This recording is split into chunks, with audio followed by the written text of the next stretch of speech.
Jonah. Chapter 1. The word of Jehovah came to Jonah, the son of Amittai, saying, Get up, go to Nineveh the great city, and proclaim judgment against her, for their wickedness has come to my attention. But Jonah got up to run away from Jehovah to Tarshish.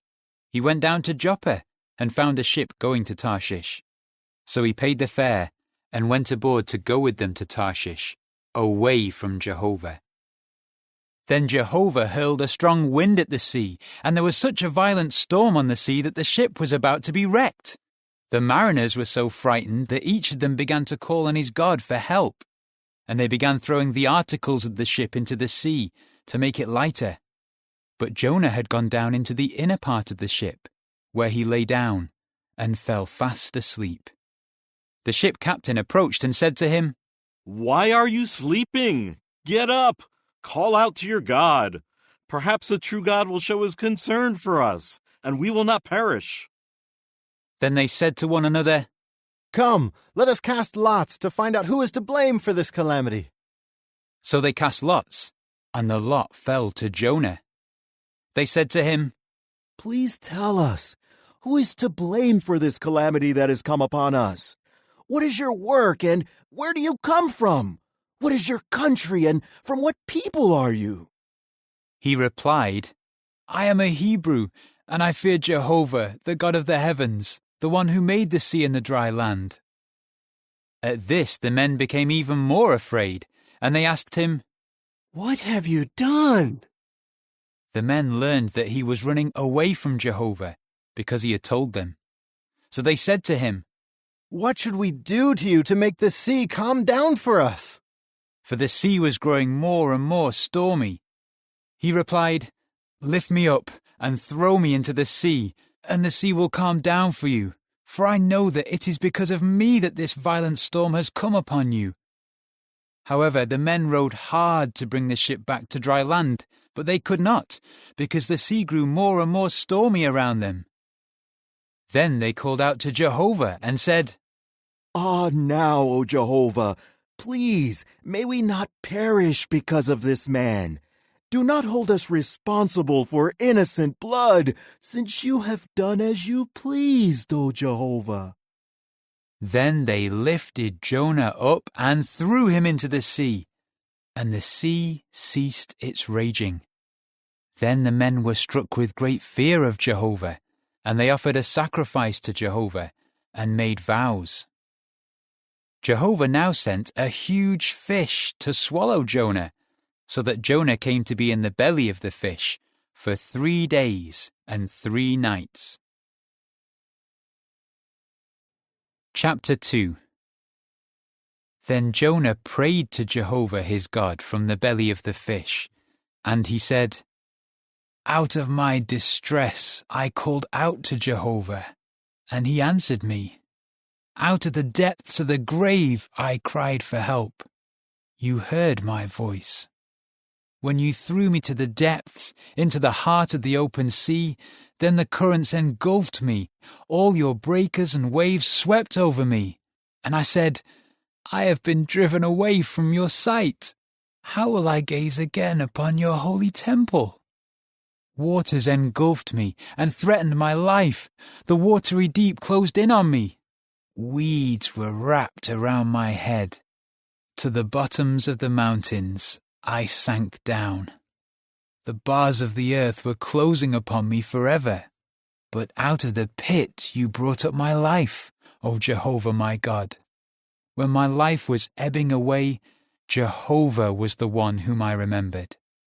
Then my prayer came into you, into your holy temple.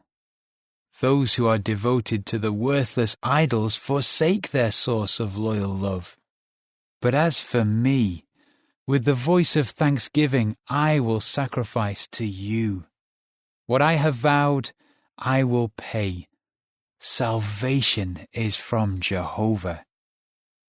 In time Jehovah commanded the fish, and it vomited Jonah out onto the dry land.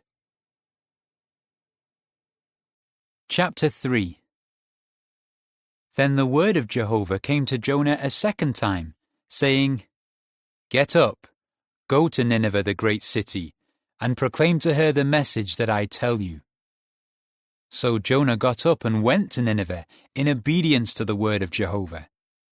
Now Nineveh was a very large city, a walking distance of 3 days.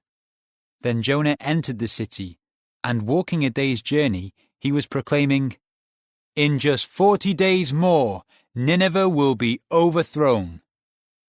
And the men of Nineveh put faith in God, and they proclaimed a fast and put on sackcloth, from the greatest to the least of them. When the message reached the king of Nineveh, he rose up from his throne and took off his royal garment and covered himself with sackcloth and sat down in the ashes. Furthermore, he issued a proclamation throughout Nineveh, "By the decree of the king and his nobles, no man or beast, herd or flock should eat anything at all. They should not take food, nor should they drink any water. Let them be covered with sackcloth, both man and beast, and let them call out earnestly to God, and turn from their evil ways and from the violence they practice. Who knows whether the true God may reconsider what he intends to do, and turn from his burning anger, so that we may not perish." When the true God saw what they did, how they had turned back from their evil ways, he reconsidered the calamity that he said he would bring on them, and he did not bring it. Chapter 4. But this was highly displeasing to Jonah, and he became hot with anger. So he prayed to Jehovah, Now, Jehovah, was this not my concern when I was in my own land? That is why I tried to flee to Tarshish in the first place, for I knew that you are a compassionate and merciful God, slow to anger and abundant in loyal love, one who feels grieved over calamity. Now, O Jehovah, please take away my life, for it is better for me to die than to live." Jehovah asked, "Is it right for you to be so angry?" Jonah then went out of the city and sat down east of the city. He made a shelter for himself there and sat in its shade to see what would happen to the city. Jehovah God then provided a bottle gourd plant to grow up over Jonah, to give him shade for his head and to relieve his misery. And Jonah was very pleased with the bottle gourd plant. But the true God sent a worm at the break of dawn on the next day, and it attacked the bottle gourd plant, and it withered. When the sun began to shine, God also sent a scorching east wind, and the sun beat down on Jonah's head, and he grew faint.